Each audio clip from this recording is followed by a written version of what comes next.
Money boxers, bro. There you go. I knew it. That's I knew he had something going on. I knew it. Oh man. I put pants on because I knew Kyle was going to be on the call, but he just slid in right at 12 o'clock. So I was just. Kyle, I didn't see him. Shit, hold up. We'll just start. What's up, guys? Well, welcome. So this is being recorded and this is streaming to Facebook Live right now. If you guys could, maybe you could rename your name to add the city you're in and your handle, so people, this is a pretty wide California audience, so people know where you're from.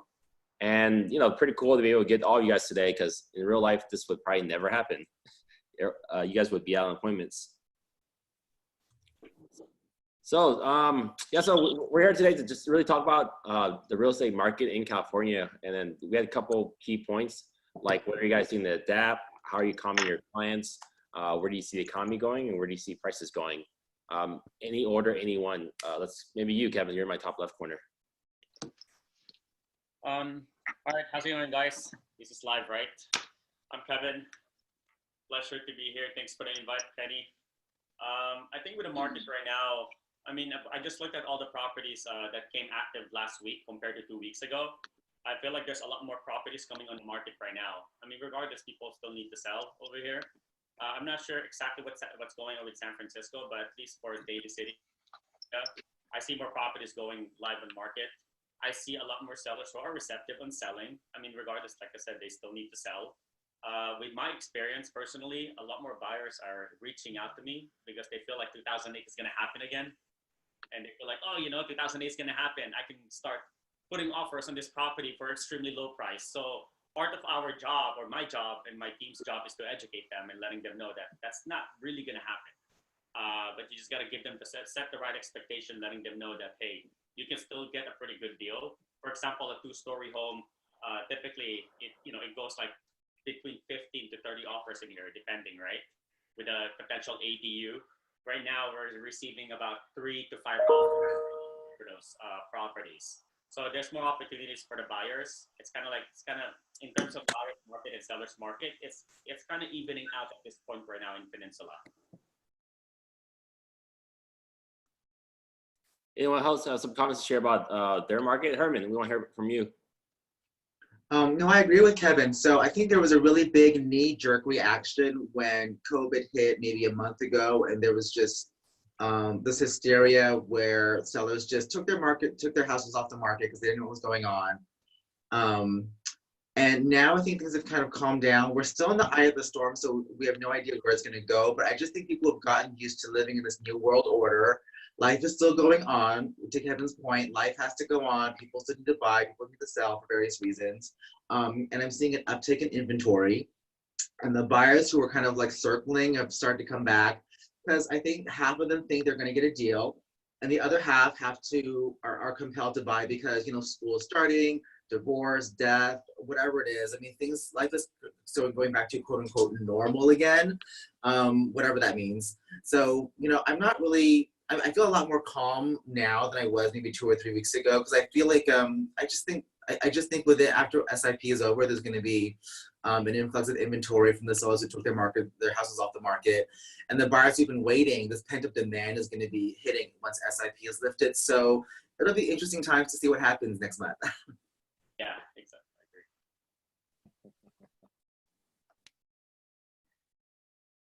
Jackie, how's your market doing? So Jackie is a broker of eHomes.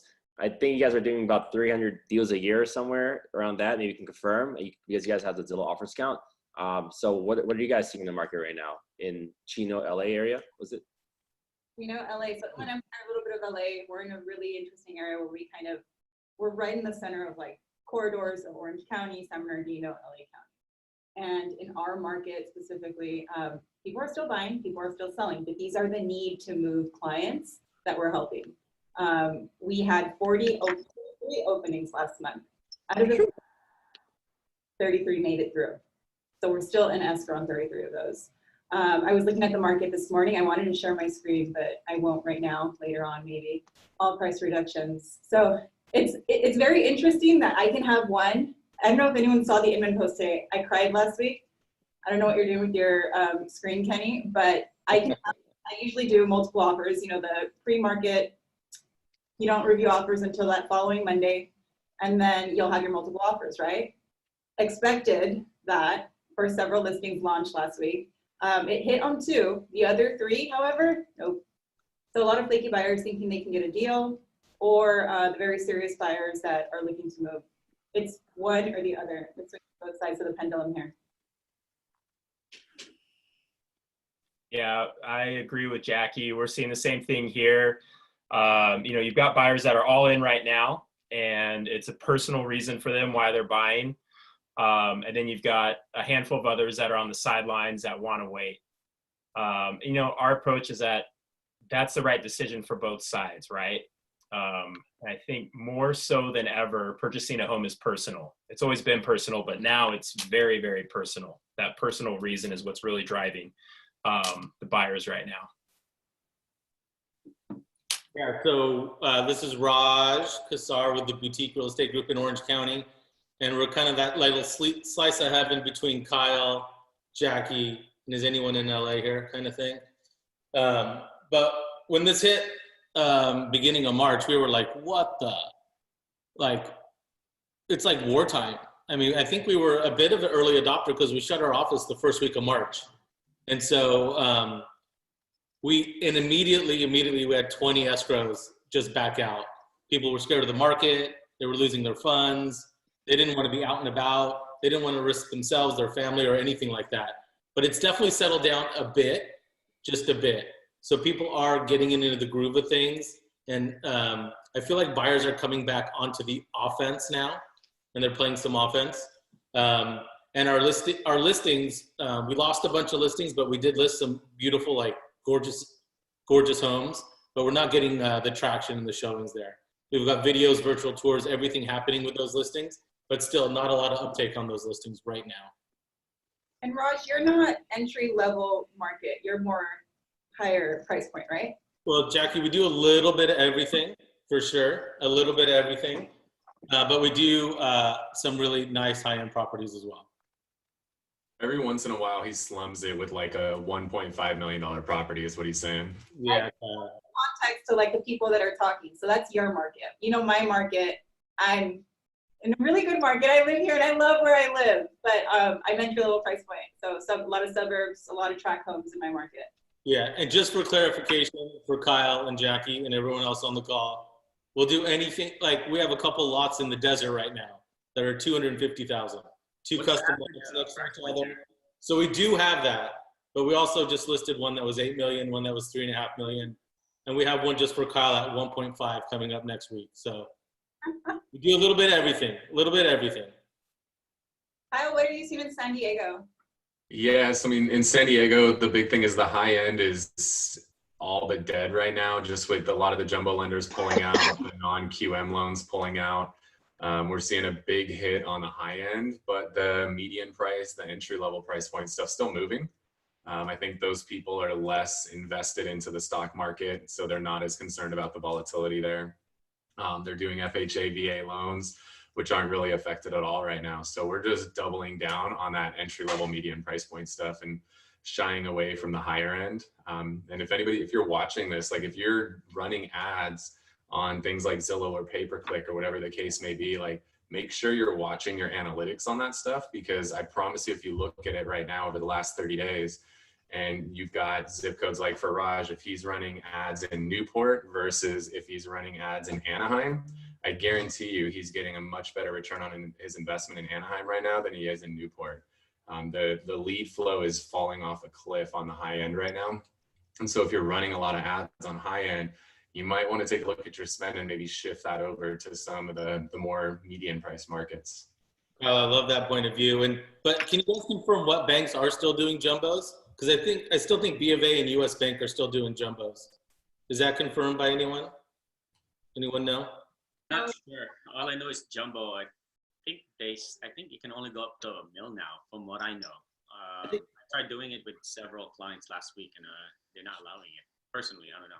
Yeah, well, maybe if we have some lenders listening in on Facebook Live, they could drop in the comments on Facebook Live what banks they know are still doing jumbo and non-QM loans. That'd be great to know. I think Wells Fargo is. I remember we had Michelle Rayo on Monday Night Mastermind talking about jumbo. But so I have Facebook open right now with about 70 people on there and 150 here. I'm gonna be bouncing questions around if I hear Facebook's because you guys won't see it over here. I think Wells Private is still doing it, but I think Wells Retail's out. Wells Private Banking's still doing it, but we'll just need someone to confirm. Kyle, it's interesting you said that about FHA though, because FHA market has been impacted with the overlays that lenders are putting in place and different credit scores that they're now requiring. And we had one fall out because we had a few actually fall out because of that. That's if you're working with a lender that has overlays. So I would say the key as an agent right now is to talk to all your lenders and find out if they have overlays or not, because FHA and VA don't have those guidelines. Those are just overlays that some of the lenders have put out there. So you should be connecting with your lenders and finding out if they have an overlay, what is their overlay? And if they threw a 640 minimum credit score overlay on top of FHA, maybe there's another lender who's only got a 600 overlay. So you should kind of have a list of lenders that you work with, know what each of their overlays is. So when you have a client come in, you know exactly where to place them. 100%. Hello. Great points. Chris. Hey guys, I'm Christian Hernandez here at Compass in San Francisco. I'm currently dealing with a Wells Fargo client. We actually went in contract right in the middle of the storm. We made an offer subject to viewing the property and whatnot. Our offer got accepted. We kind of had to go $75,000 above asking price. So we're still seeing a lot of multiple offer situations in our area or some markets. Oh my God.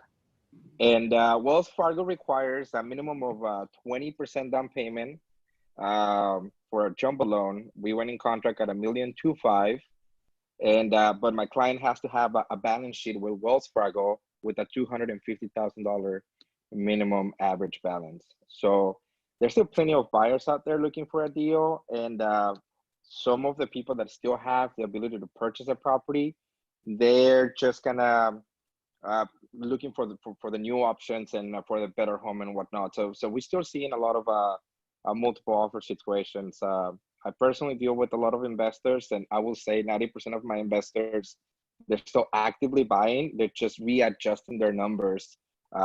Before they had a bigger criteria. Now they're doing a 65% ARV minus construction cost and whatnot. But like, there's still movement out there. Yeah, we have a jumbo loan going with Bank of the West right now. Samantha, so you're in Sacramento. Do you want to talk a little bit about your market? And well, our market's kind of different than yours. I'm not doing a luxury. Anything over 750 would be considered luxury in our area. So I do have a listing in the but 899 that's not even moving, not even having showings. But any of our listings that's active, anything under 500,000, they're still getting offers and getting into contract.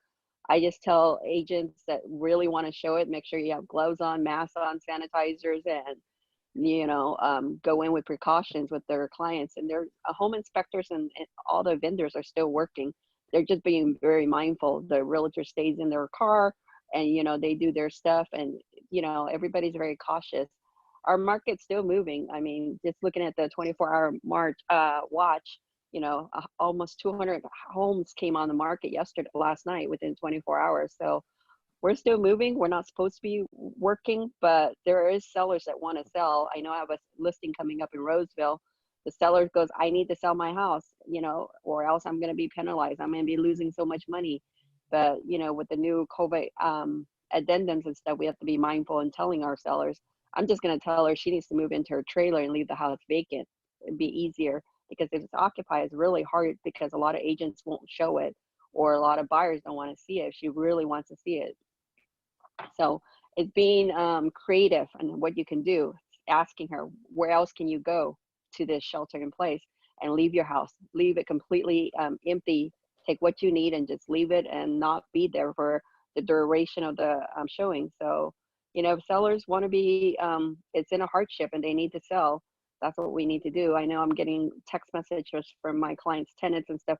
Oh, I can't pay rent. I go, what is your profession? You have to fill out this hardship. Oh, the news say we don't have to pay. I go, no, the news doesn't tell you don't have to pay. You have to have a hardship. You know, you don't listen to what the news tell you. If the news tell you to jump over a cliff, you're not going to do that either, right? So, you know, we have to educate our either our sellers or buyers and our tenants that not everything you hear on the news is the truth.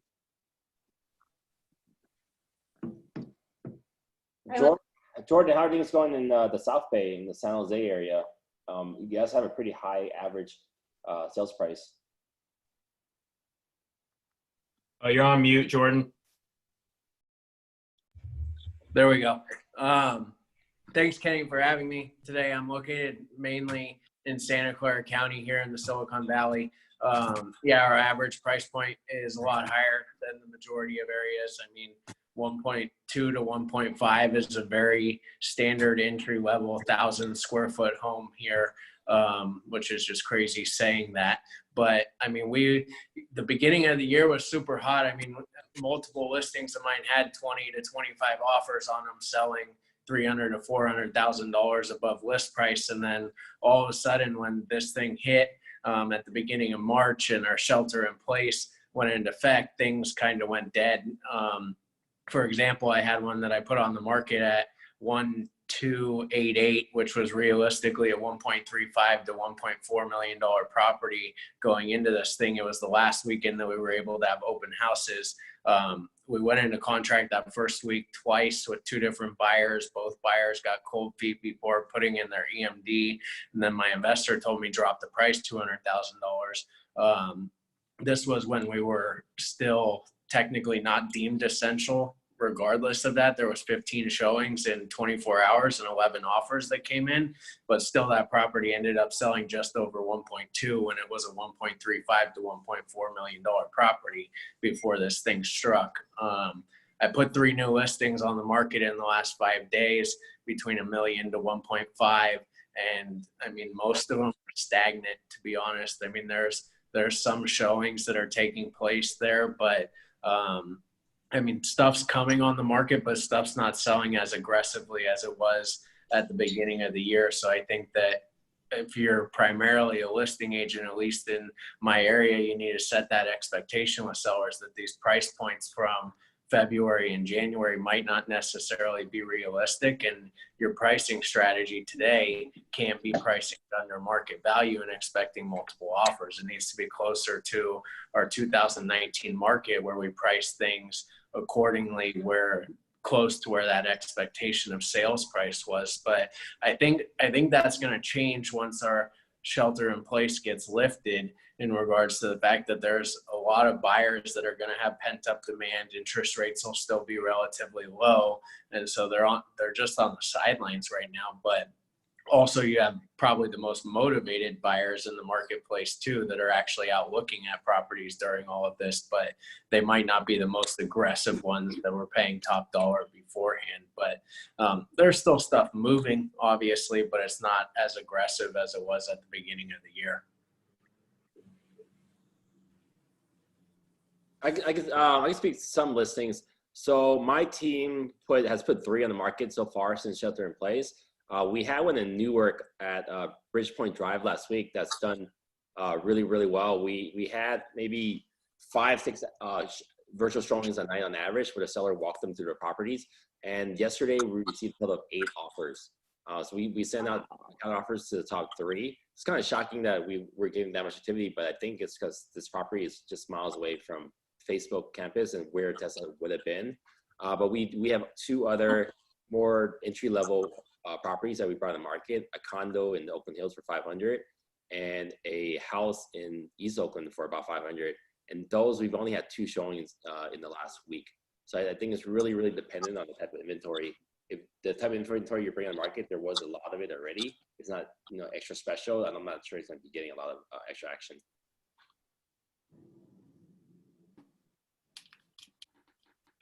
Curious, has anybody here, or how many buyers have you gotten in contract, or have you gotten in contract just off a virtual tour without physically seeing the property? They've written up an offer. Jackie?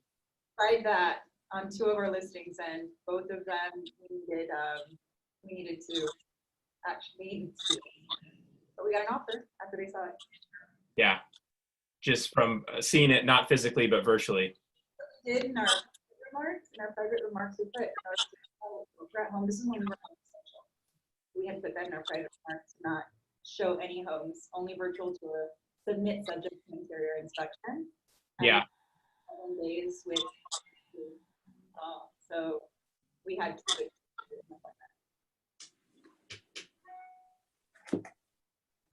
Nice. Anybody else? We wrote up 2 this week, just from virtual tours. What about you guys down there, Kyle? I don't really work on the buy side, but a lot of our listings are going pending without ever having a showing scheduled. So it's all pure virtual tour activity. Our MLS is allowing us to put virtual tours in the public remarks, which is kind of nice. So we're seeing a lot of activity on those virtual tour listings because we're obviously running tracking URLs and all of that stuff. So we're seeing the majority of our listings 10 to 20 virtual tour views every single day. So it's nice to track that activity. And then we're using a company called iSpy 360. And what's cool with theirs is while somebody's watching the virtual tour, they can just hit a button and it essentially takes the virtual tour like a Matterport and then combines it with Zoom, and their face pops on the screen, my face pops on the screen, and then we can have an actual conversation with them. And so it's like standing in the living room because we're there, we're talking, the living room's up on the screen, and then we can virtually walk them through the house. So it creates some interactivity. And it could just be on demand, which is really cool. I love that stuff, Kyle. That's so cool. And I think a lot of this stuff is going to carry on for us as we come out of SIP, so to speak. Some of this cool technology that we were like, oh, we'll do it here with the relo buyer because the husband's in New York and the wife's in Texas and they'll be in Orange County next month. But I think a lot of this stuff is going to carry on, and some of this technology is really going to separate a lot of us, how it has been for the last 5 to 10 to 15 years, from like some of the rest of the pack that's not using the technology in their practice. I just hope it creates less resistance on the consumer part to go this route, to purchase with the store. I want to see that. None of you guys have contact with this virtual store? I couldn't hear what you said at the end there, Jackie. My audio. Okay. Yeah.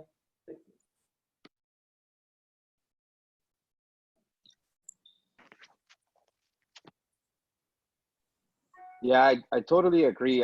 This pandemic is forcing us to think outside of the box and kind of use the tools and technology. Just last weekend, I hosted my first virtual live open house at my new listing in Berkeley. It's a fixer-upper just under $1.3 million. And to be quite honest, I was shocked how many people registered to my virtual tour. What I did on that property, I literally just posted one picture on the MLS and just kind of leave the buyer to force him to engage with me and sign up for my virtual tour. And I even got lucky and was able to pick up a potential buyer. Right away, she emailed me and I got all her info. So I'm gonna start working with her. So I got a lot of activity on that listing. We have not been able to get in contract because it's a fixer-upper, and it was just a lot for people to digest. But I didn't get any pushback on the price. So once again, $1.3 million.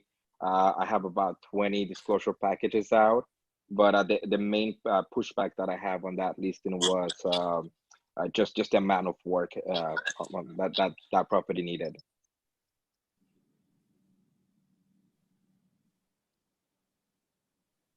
I think what's has anybody done virtual staging and got in contract, like a listing with virtual staging?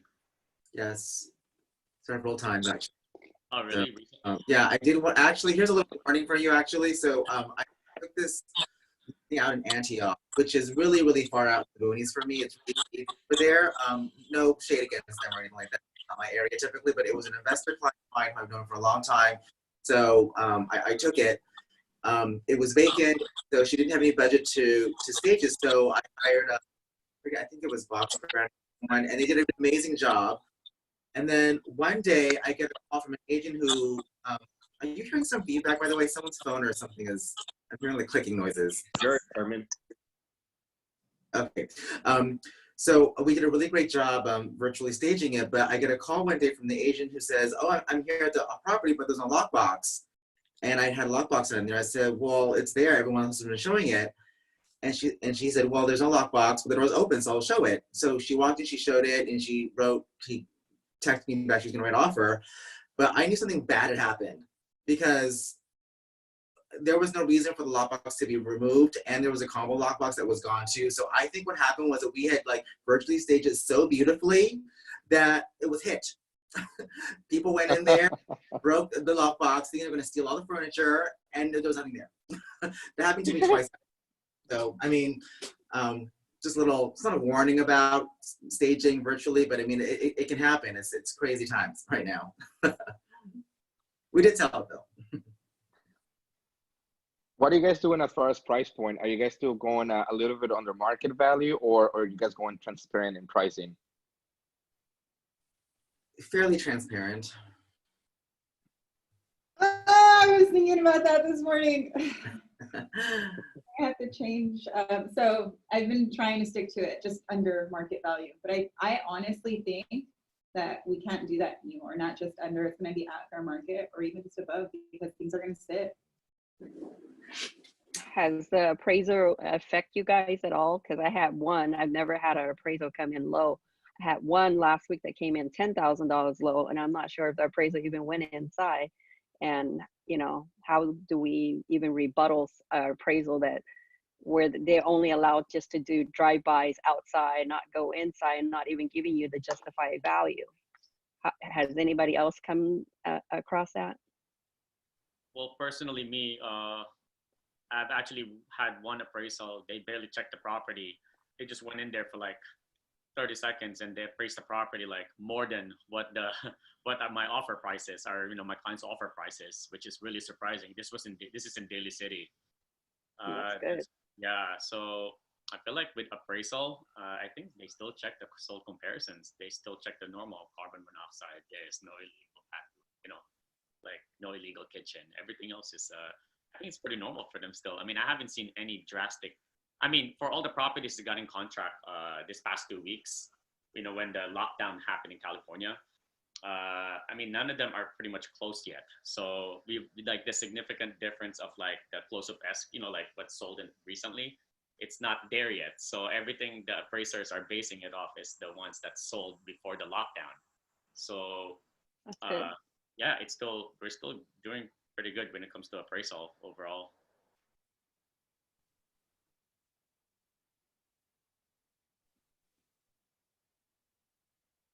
Jamie just joined us. Welcome.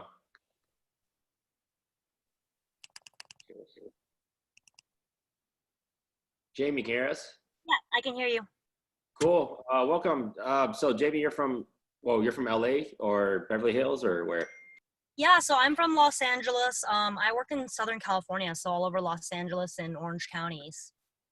And sorry, everyone, that I'm just jumping in. I was just finishing actually property staging. So I just jumped in my car, took off my mask and my gloves and everything and tried to jump on. So I was just trying to listen to the last question, but what question are we on right now? Pretty open discussion. You want to talk about like how the listings are going in your market, you know, Yeah. the values? Yeah, I mean, in Los Angeles, it's been kind of confusing, honestly. You know, when the stay-at-home order first came out, obviously, in California, it wasn't essential for realtors. And then, why is my camera so blurry? It wasn't essential for realtors at first. And so, you know, our companies basically told us to stop doing showings. And then obviously a few days later, the governor said it is essential. So, you know, we can do showings with all of these disclosures and whatnot. And then we're like, okay, so there was a few days where we were doing showings. And then a couple days later, the city of Los Angeles mayor actually put out an additional amendment to his order saying that all showings in person for rent and for sale are completely banned. So actually now in the city of LA, even if we get disclosure signs legally, we're not supposed to be doing any showings whatsoever in person. We're doing a lot of obviously virtual tours, a lot of Matterport tours, things like that, and you know, virtual showings via Zoom. I did have like a pretty cool, successful new escrow that I opened recently where we did a Zoom style open house like this, where the seller was in their own home, the seller's agent was at her home, I was at home, my buyer was at home. We all went on Zoom, and then the seller walked us through, and the buyer was able to ask like very detailed questions. Hey, can you open that cabinet? Can I see that scratch on the wall right there? What is that from? You know, we asked very detailed questions over like 30, 40 minutes. And then after that, they liked the home, they made an offer, we accepted it, and we moved forward from there. And then, you know, later on during the transaction, we were able to get the buyers in quickly to see it in person and make sure everything is good. So that's cool. I mean, I think obviously the number of transactions is a lot lower and a lot of people are putting their market listings on hold. But as of now, in LA, we haven't really seen a price drop, I would say. A lot of the, especially the first-time home buyer properties, condos, townhouses, still multiple offers and backup offers and everything. So very competitive still. So I guess we'll have to see, you know, what happens after we get back to work again and back out again.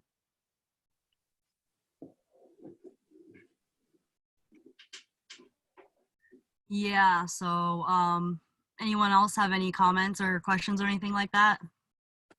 I'm curious about staging. Why not virtual stage? I think that, well, this property, the owner is still living there partially, so we did a partial with his furniture, you know, partial staging. I think virtual staging is great in some ways, but then when you end up doing the walkthrough tour like via Zoom, it's still unfurnished and it doesn't look good. And so I feel like if you show them these beautiful virtually staged photos on the listing, then when they do the virtual tour on Zoom or come in person later and it's much worse than they saw, I feel like that's not really a good thing. You know what I mean? So that's my only thing against virtual staging. It does have its place, certainly. And if that's the only way you could do it, what I do sometimes when I have vacant properties is I print out like a giant picture of the virtual staging and put it in that room so they can see it. But obviously, like, you know, those are the drawbacks, I think.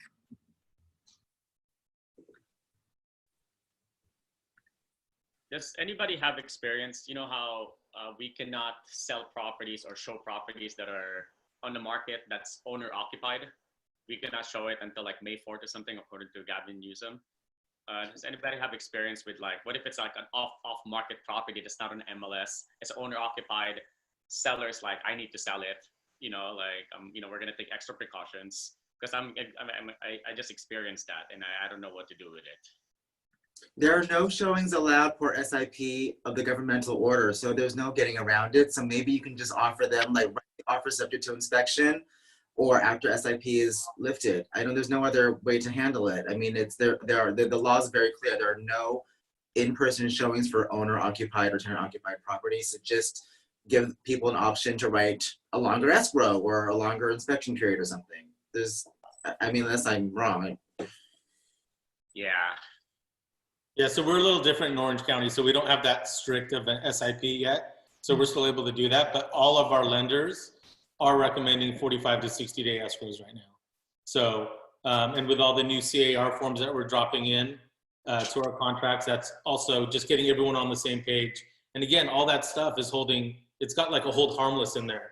So basically, buyers and sellers can peace out anytime they want if they got symptoms of COVID-19, you know what I mean? So it becomes a little bit difficult, I feel like, on our side. I think our association doing an awesome job, but it does become a point where now you're not just the counselor and the realtor and the therapist and the stager and the photographer and the videographer, and all of a sudden we're 3D experts in everything. Now it's like we're literally becoming like a COVID-19 expert in regards to our industry. So all of this stuff is falling on our shoulders.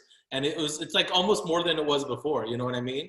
And I see some of you smiling at me because I know you're going through the same thing.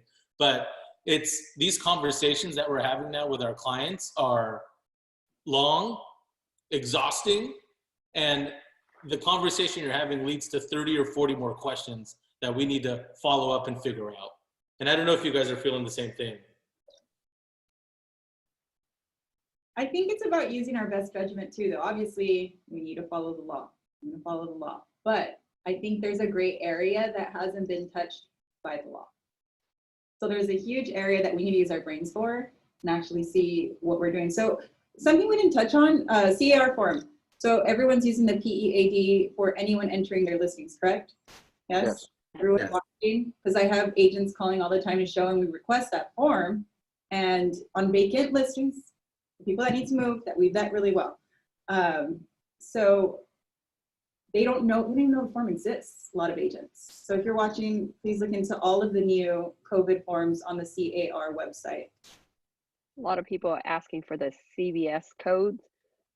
If they don't fill out that form or sign that form for those vacant property, you cannot give them the CVS code to even access to open the lockbox. So I think that's a good security way of getting that form signed before giving them authorization to even go to a vacant listing. That protects you as well, I guess.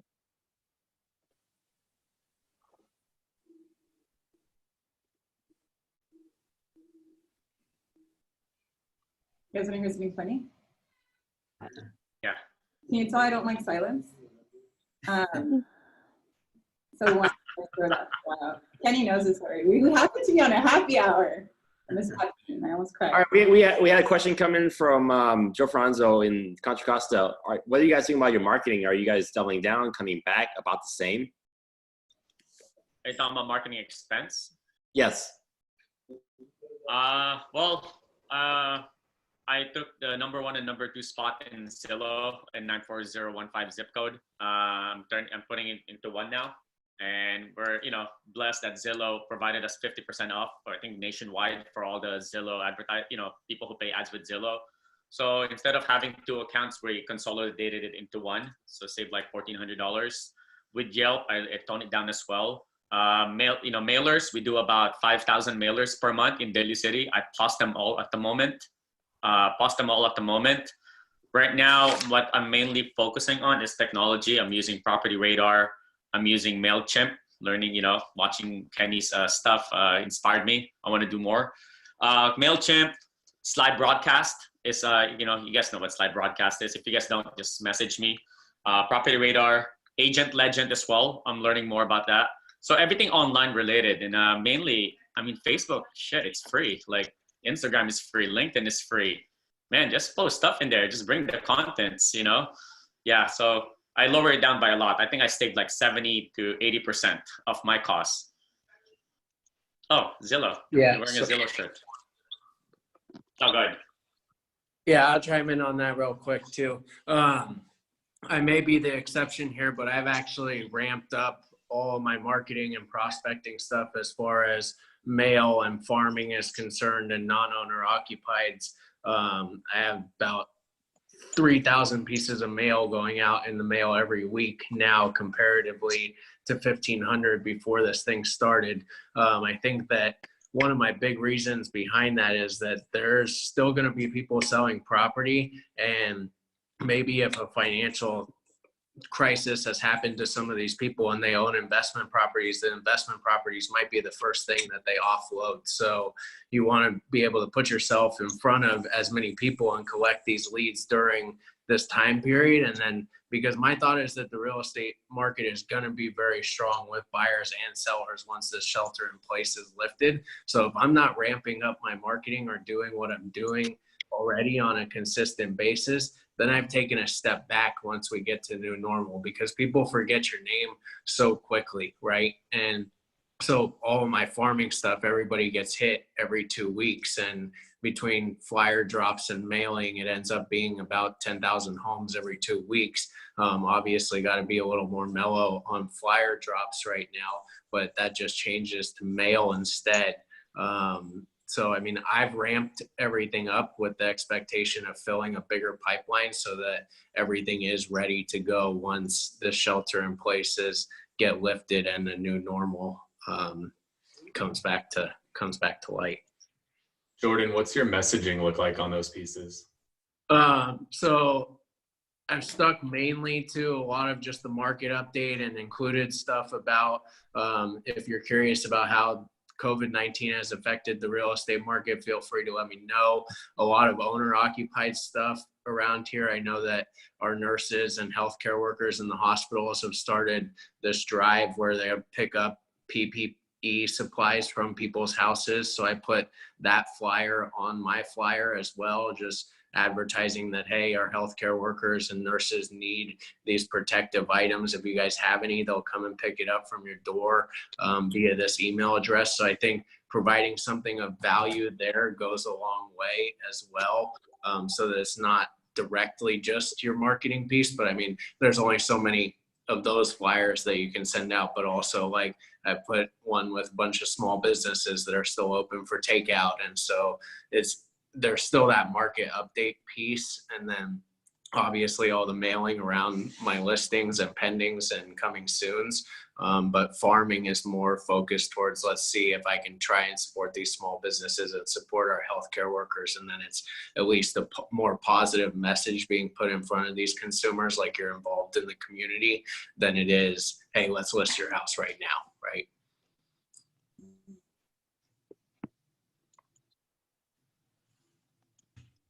How about you guys, Jackie? Are you guys doubling down? I mean, you guys are big Zillow people. I think so is Kyle, myself, maybe Jeremy. What are you guys doing with your Zillow spend?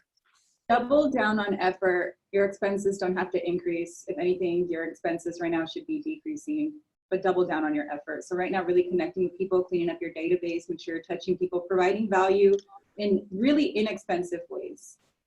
Definitely no paper here. We're all digital. We've always been that way, but especially now, I was just thinking, like, you don't know who's delivering that piece of paper. You don't know if the person on the other side of that door receiving it is at risk, a high risk. So right now, I caution against that. But yeah, just remaining digital and doubling down on efforts more than expense. That's super easy that no one's really talking about. Sorry, Herman.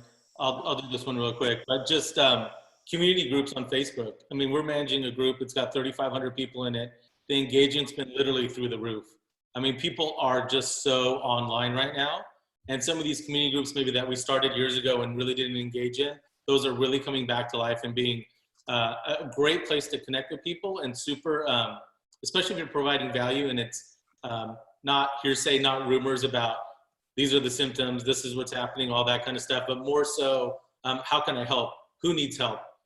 Can I go shopping for someone? What can I get someone? Can I drop, like we bought a 25-pound bag of flour the other day because there's like a flour shortage in Orange County. And half my neighbors needed flour because everyone's at home and they're baking, right? So I just went around, sealed up little baggies of flour and dropped them off on doorsteps in our neighborhood. So I think things like that are great to revisit again and just jump all in. Yeah, totally.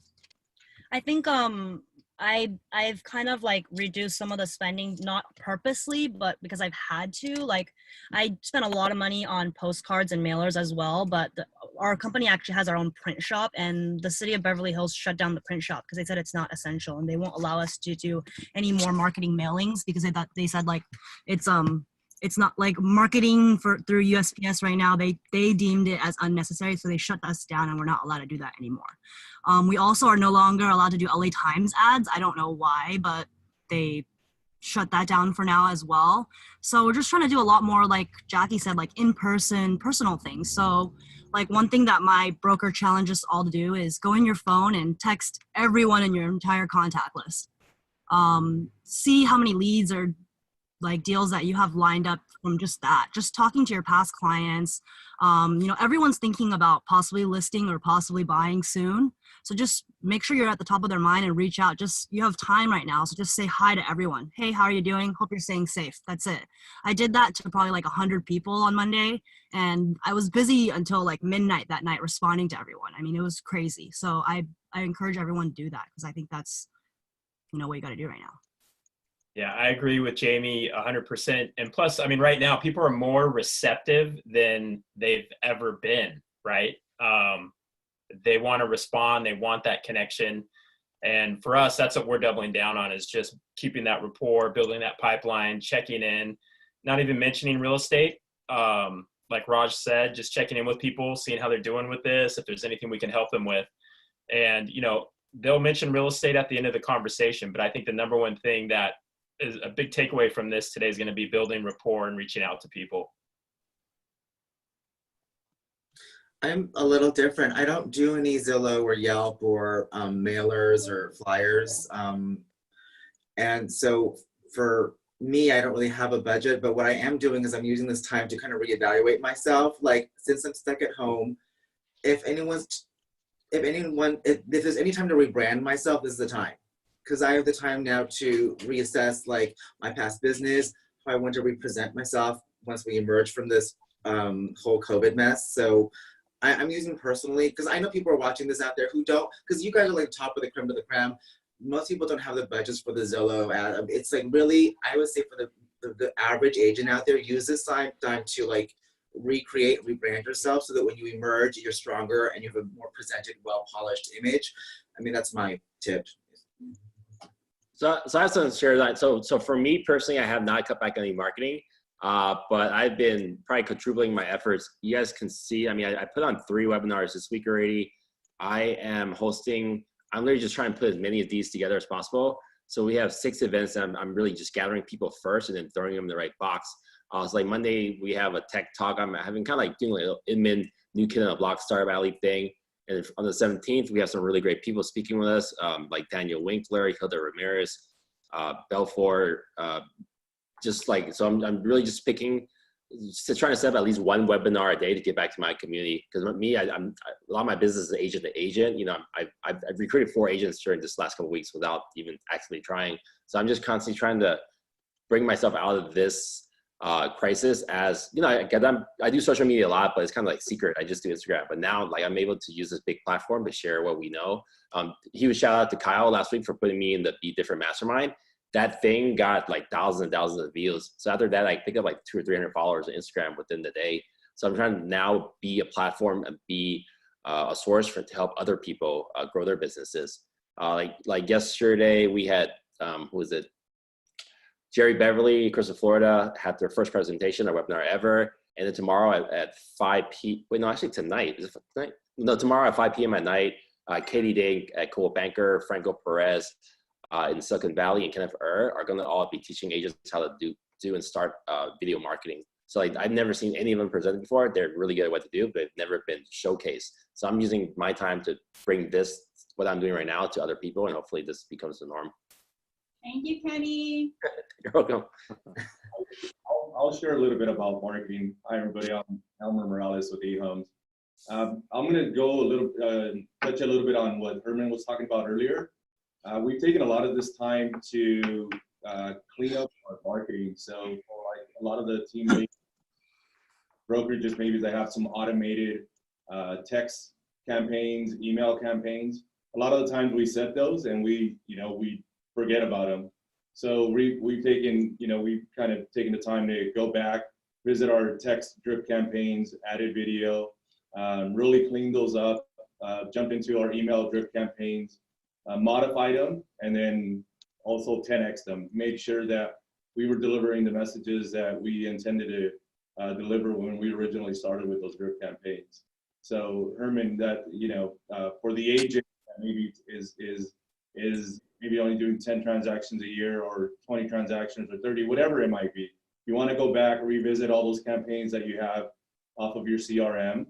And then not only that, you also want to take the time to go on Google and maybe Google your team name, Google your own personal name as a real estate agent, see what material comes up, and make sure that it's what you want the consumer to see. So if you're not getting, if maybe it's photos of family vacations, things like that, then you got to start working on, and Kenny might know a little bit more about this, but posting more informational real estate based materials so that stuff comes up instead of maybe some of your visits out to the bar or whatever it might be. These are all free things you guys can do. Yeah. You don't have to spend more right now. You can help people, and the more that you help people right now, the more that's going to help you after this is over.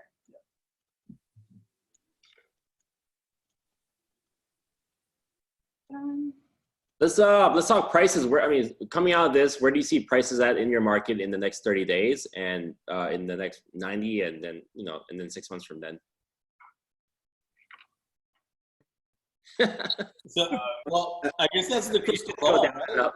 That's the crystal ball question. I mean, I really don't know. I think if a vaccine comes out sooner than later, I think the market's gonna pop. It's gonna be freaking wicked, and prices are gonna keep going up. And I think everything's really on this vaccine. And if these meds that they're talking about are really gonna work, and if testing gets out there, I don't know. What do you guys think? Can we all boldly, each one of us, give an opinion right now? Like, no judgment, give an opinion. It could be wacky, it could be, it won't happen. Like, let's all give an opinion right now. I love to get an opinion right now. I feel About prices? Prices. I feel like it. I mean, I feel like my opinion is changing every day. So if you asked me last week, it would be a completely different answer than this week. Like last week, I was really pessimistic about it, and I thought it was going to go down a lot, like 30-50%. Like I was really sad about it. And this week, like I'm a lot more hopeful. I don't think it's going to go down as much, but I think it's greatly going to depend on whether or not this stimulus package and everything is, and this Wall Street rebound is real, or if it's not, right? If it's just a fake rebound and it's going to bottom again, then how long is it going to take for us to come out of it? So, but I feel confident that I don't think it'll get hit as hard as last time, because, you know, this isn't a real estate recession. This is a pandemic. And I also, though, I feel like there's going to be a lot of disparity between the different higher income and lower income neighborhoods. I feel that like the higher income neighborhoods, a lot of these people have white collar jobs that are able to work from home, and, you know, they're probably not going to lose their homes. But in the lower income neighborhoods where people are working at restaurants, coffee shops, movie theaters, they're all furloughed, you know, they're struggling. There's going to be foreclosures for sure, and I think those areas are going to get hit really hard. And then, like, you know, Beverly Hills might not be hit as hard, obviously. So I mean, it really depends on the area, I think. I'll give an opinion on market too. So I think it's going to be based on area for sure. So Southern California, we're in SoCal. So Southern California, going into this COVID-19, there was a huge housing shortage. So there weren't enough homes being built to keep up with the amount of people that were moving in. So that, I think that regardless of when we come out of COVID, it'll still be the case. There's still going to be a shortage. But the thing that none of us can, I think, kind of guess on is what the economy, the job loss, right? So you have 6.6 million people that are dealing with, that have filed for unemployment. That's definitely going to affect the economy. So that's going to be an issue, I think, in areas where people were maybe retiring into, or communities where people were buying second homes. So those areas, those communities are going to be impacted as far as home sales drastically. Home values are going to be impacted drastically. Unemployment is obviously an indicator for how the housing market's going to do. But in Southern California, we have a shortage. Even when we come out of this, we're going to have a shortage. So sales prices aren't going to be impacted as much here in California. And we know California is a bit of a different market than the rest of the country. But in areas like Texas, Arizona, Las Vegas, where people were buying second homes, or they were just moving out to retire, and now the retirement because of COVID-19 has been impacted by the stock market, then those moves are no longer going to take place, and those markets are going to be impacted a lot more than we would here in SoCal. I was going to be a kindergarten teacher, so I totally drew an example for you guys, like a kindergarten teacher. Here you go. Can you see it? So pre-COVID spring market, it's going up. We have the most amazing market ever. And then we go down a little bit. Post-COVID, we're going to slam back up, and then it'll be steady. Yeah. That's my I do think that when we recover, it's going to be better than ever. And but I do think that areas in Southern California, like for example, I'm thinking like the areas that have been gentrifying a lot in the last few years, like even in South LA, Inglewood, near the stadium, where there's been all these new like young people investing in new cafes, restaurants. They're gonna get hit really hard. I mean, and then I just feel like all the wealthy people are gonna come in and swoop up all the investment property. It's gonna create a huge disparity, even worse than before. Do I you think think that's great. Go on, sorry. like disposable income, you know, like when we come back out of COVID, do you think people will be more cautious about what they're spending on? Because I mean, I'm sure like even the people that are doing okay or could be doing better. Like where do you see like fine dining and yeah, maybe Herman can talk about that. Well, I think what Jamie was saying and what you're kind of saying is like segmentation is going to be the new theme. Segmentation. And so it's going to be very difficult to paint broad strokes across any type of real estate trend, even in terms of like socialization and fine dining. And like you said, it's really a function of how secure your job is and where you live. And where we are in the Bay Area, I mean, to the earlier point, like even irrespective of the 6 million people who are unemployed, people still want to, there's just not enough housing at all to go across the board. So, I mean, I'm not that worried, frankly, locally, but in other parts of the country, to Jamie's point, I mean, it is going to be a struggle, and I don't know how we're going to emerge from that. I mean, I just think that Jamie's right in that I think the disparity between have and have-nots will widen, but that's just been the theme of, hey, go capitalism. That's, you know, I don't know what else is new. I'm not expecting anything different, but I think that it really is going to be the reality of the situation. So, yeah. Yeah, I feel like, go ahead. I think that in the heart of Silicon Valley over the next 30 to 60 days, like we might see a little lull in pricing until we're back to when we can host open houses. And like I said earlier, in my opinion, there's a lot of buyers on the sidelines because from those multiple offer situations before the shelter in place took place, all of those people have not purchased property yet, right? And I think that at least I haven't personally seen it talking to the majority of my clients who are the ones that are purchasing these astronomically priced houses, that they're facing layoffs. So many of them are just working from home and adjusting accordingly while working at Google or Facebook or LinkedIn. And those are the people that can afford to purchase homes here in the Silicon Valley. Yes, I mean, it's hitting the lower to middle class who has those restaurant jobs and those are the unemployment claims that I've heard about at this point. But I think that once we do get back to that new normal, that it, like everyone has been saying, it's an inventory issue, right? At least to begin 2020, I mean, in Santa Clara County, we were half the inventory that we ran at the majority of 2019. So, I mean, it's all supply and demand in regards to where things go pricing. If there's a ton of inventory that was going to come on at the spring that's then delayed until after the shelter in place gets lifted, then maybe we don't see that increase in prices as quickly. But I do believe that we'll rebound out of this better than when we went into this if we're going to continue the trends. And I don't see the economical impacts taking as big of a hit here in the main part of the Silicon Valley as other places in the country, like some of you are referring to. However, I would like to say I think it really, really depends on how long we have to stay at home. If we're staying at home for 1 or 2 months, like I said, these white collar jobs, they can work from home. But eventually, if we have to stay at home for 6 months, 8 months, the work's going to dry up, and companies that otherwise haven't had to furlough employees are going to have to. And then that's going to have a much more devastating impact on the economy. So really it depends on when we can get back to work, you know? I think if we're staying home more than 3 months, I think the economy is going to be in trouble. And I don't think the government is planning on us staying home for more than 3 months. They're not going to dump $2.2 trillion into the economy and plan on us staying home for 3 months. I just don't see it happen. I think at the end of the day, when we come out of this, COVID is still going to be out there. We're all still going to have to be wearing masks, carrying around hand sanitizer. That's just going to be part of everyday life for the next 12 months. So, you know, it's not like we're going to come out of this, it's all going to be fixed. We're going to be out of this. This is an opinion, of course. I think we come out of this mid to end of May. with huge restrictions still in place, but the economy has to, we have to have participation, obviously, from all of us for the economy to bounce back. We can't, it's not going to sustain more than 90 days. We're going to be in trouble after that, I think.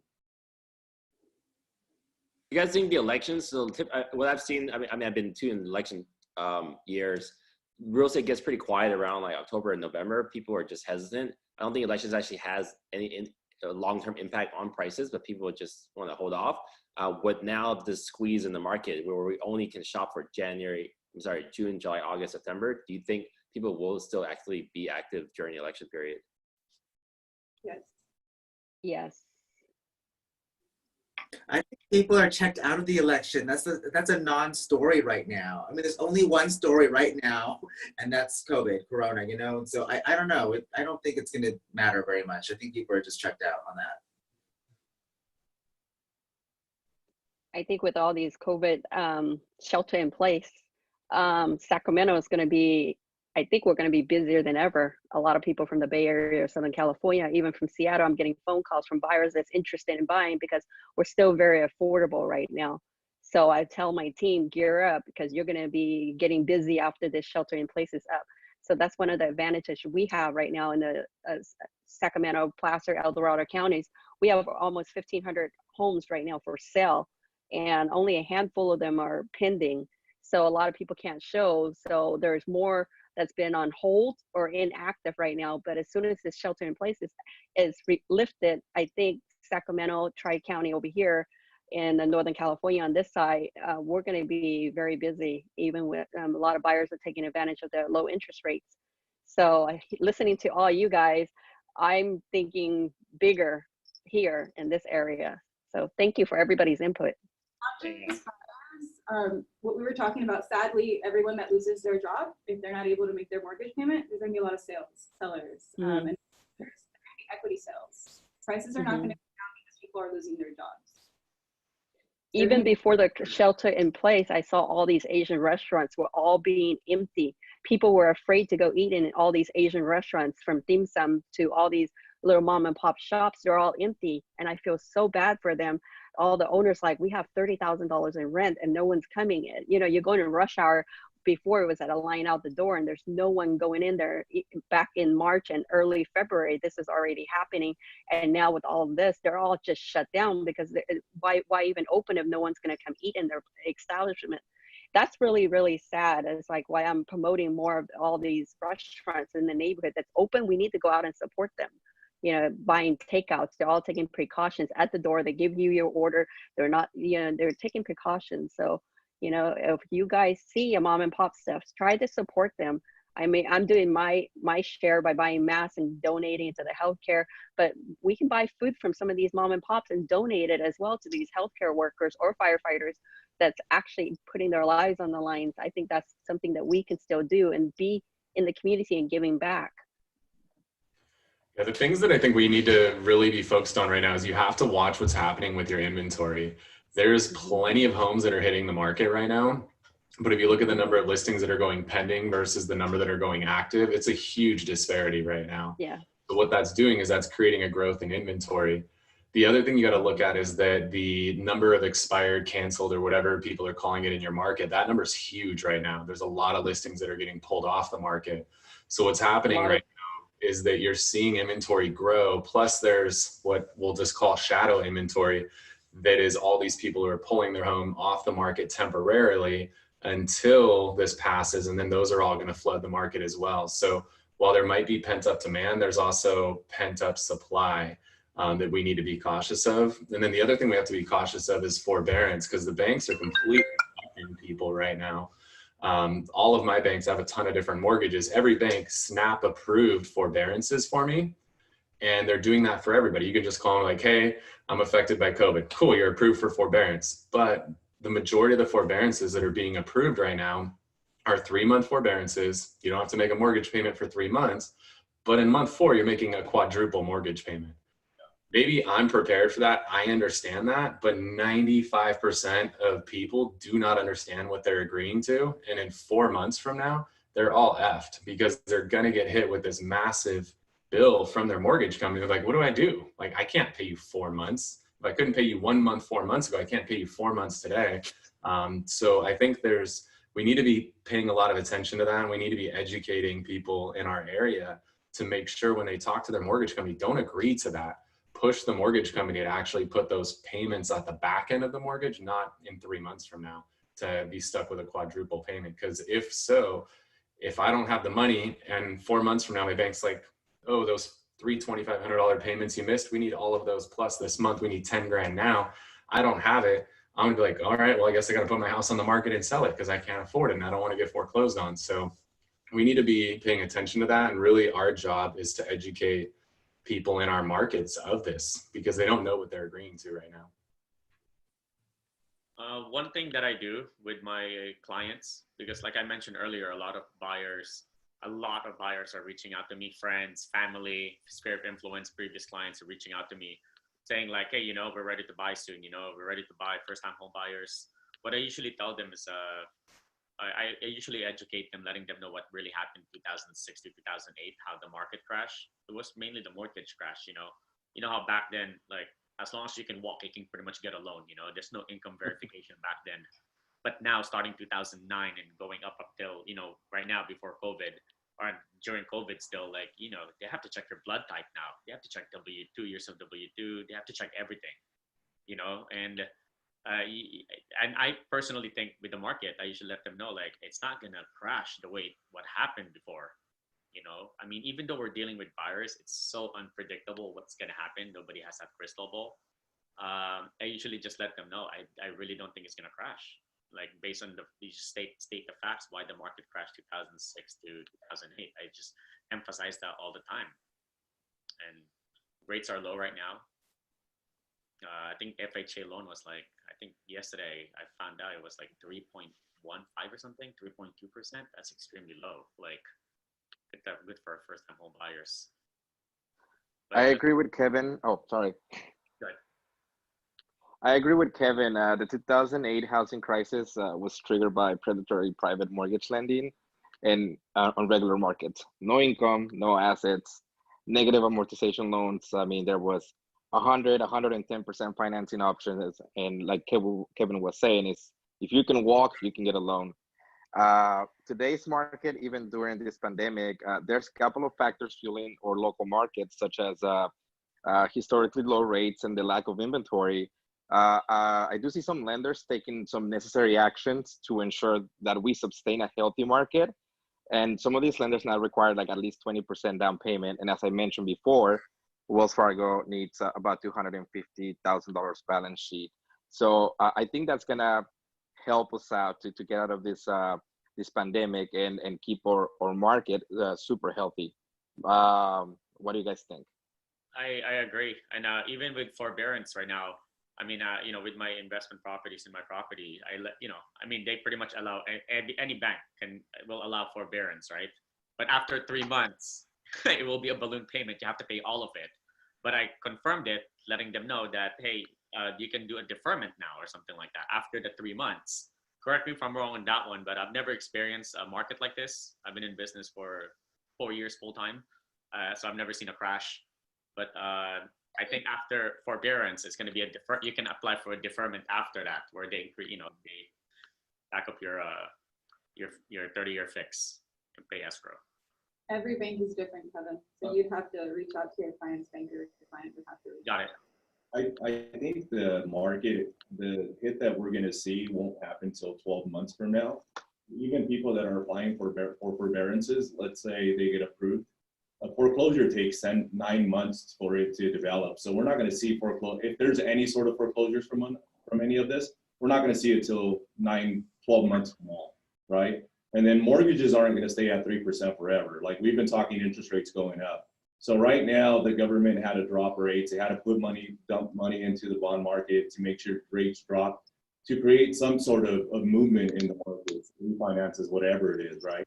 So that's all happened, but rates can't stay at this rate. So the combination, I think 12 months from now, a combination of some foreclosures, a combination of interest rates having to climb back up, and then unfortunately the combination of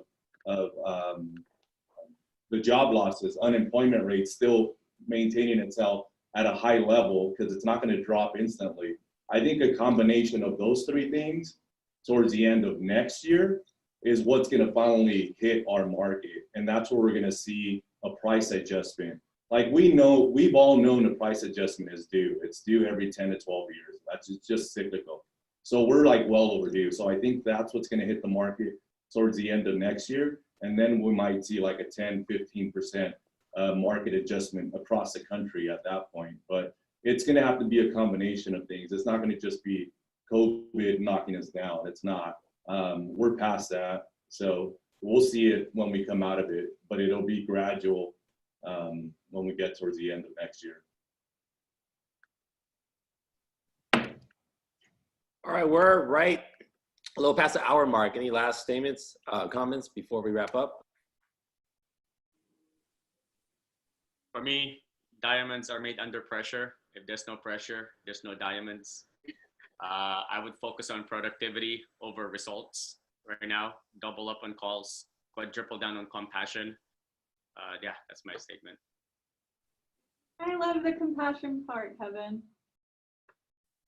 Thank you. My overall intake, just kind of looking at the bright side, I think we should treasure this shelter in place. Never in history we will have the time or the luxury of having the time to like unwind, to educate ourselves, to rebrand ourselves, to learn something new, and to really connect with our clients and our sphere of influence. Most importantly, the time to really enjoy our family and loved ones. This is the time to be more aggressive and to get out of your comfort zone and be the source for your clients. That's my 2 cents.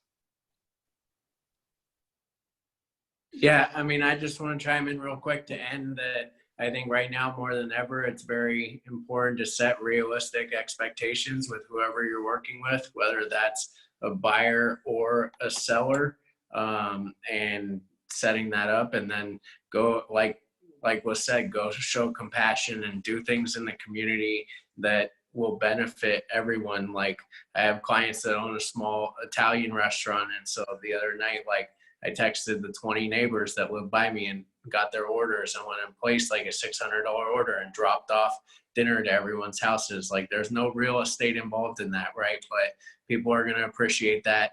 Those small businesses supported you at some point, and now it's time to give back to them. So, and then tap into your sphere of influence, and nothing real estate related, just, hey, hope you're doing well, staying safe and healthy. If you need anything from the grocery store or anything like that, feel free to let me know. And I think those things will end up having a much bigger impact than anything else that you can do at this moment. So hope everyone's staying safe and staying healthy and adapting to what seems to be a new normal for at least the time being.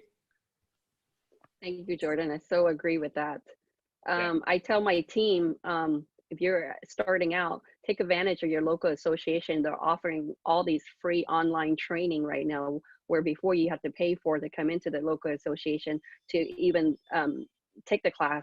So they're offering for free right now. Even NIR, CIR has classes. Take advantage of that for all the newer agents and team members that have nothing to do. Get some destination, something behind you, all these free training, certification. Now it's the time that you can actually have time. You make time and just take advantage of it. Yeah, love that. Hey, Kenny, thanks so much for putting this together. I think this is a great time for us to use the time and wrap your arms around your team, your company, your brokerage, and keeping that culture super tight with everyone involved and making sure that your agents have their arms around their clients. And you don't have to be a realtor every second of the day. This is a great time to, like one of you guys said, I think Kevin said it, show some compassion, be there for the people in your community and really love on them. So, and then besides that, your back end, your technology, all your email drips, your text drips, that's a great time to refresh all of that. Like Herman said, a great time to rebrand or refresh if you need to do that. You've got the time to do that. Maybe double down on not just marketing, but some design stuff as well to make sure your brand, your logo, whatever it is, pops as soon as we come out of this. Yeah, your business operation is absolutely has to come out 10 times better than you went into this. Like if you don't, then it's because you took that as a time to vacation and not work on your business. You absolutely have to come out of this better than you went into this. Devil's advocate. Thank you. care. Thank you, Kenny. Thank you so much for joining us. I'll get this recording up, and again, we have a stack. I'm trying to put one a day, so just stay tuned. All right, guys. Sure. Thank you. Thanks, everybody. Thanks, everyone. Yeah. All right.